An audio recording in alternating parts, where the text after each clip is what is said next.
Okay. to whoever you knew in the Okay, we'll be talking about my uncle first, and then I might interject my brother's name later.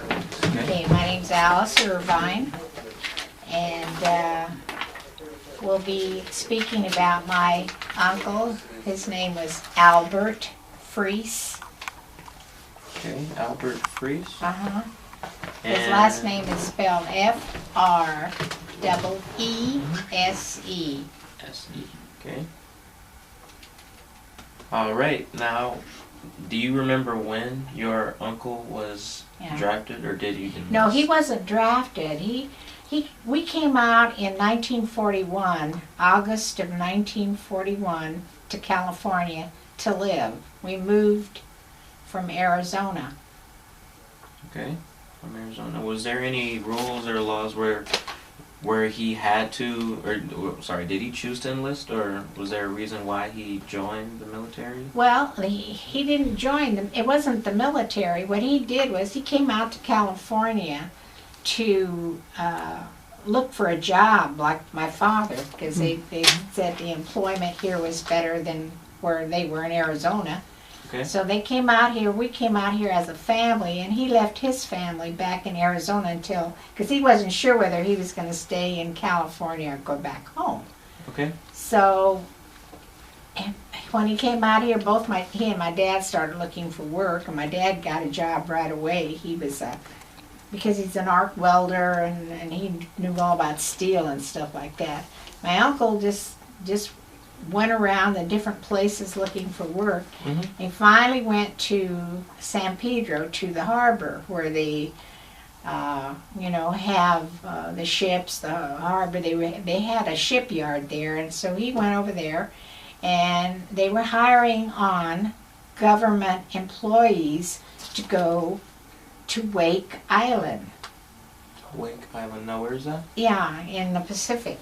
Okay. And during that time, Wake Island was a series of 3 islands.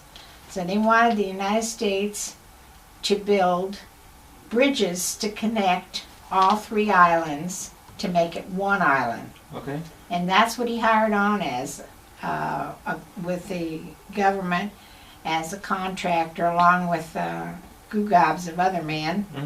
To go over there, and he came back and he told my mother, because that was his sister, he said, I'll be getting all this money, he says, and I don't have to spend any of it, because he says my accommodations are all taken care of. He said the food is all taken care of. He says, so all that money will be going into the bank. And that was in August of 41 when he took off, and he wanted my dad to go with him, but my mom said no. And anyhow,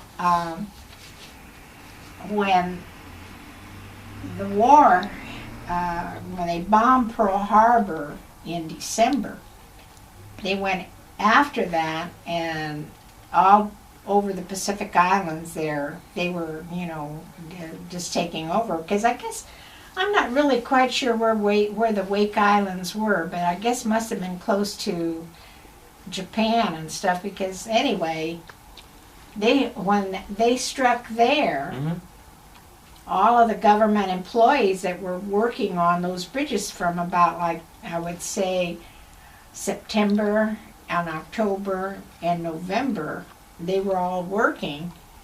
All of them were construction workers. So when they took over those islands, the government just went and just handed them rifles. And so a lot of those men said, well, we weren't, this is not what we were contracted to do.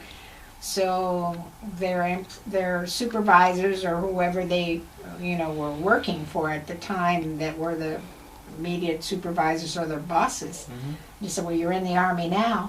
So a lot of them had to use those rifles or guns, and a lot of them never even knew how to use a gun or shoot a rifle.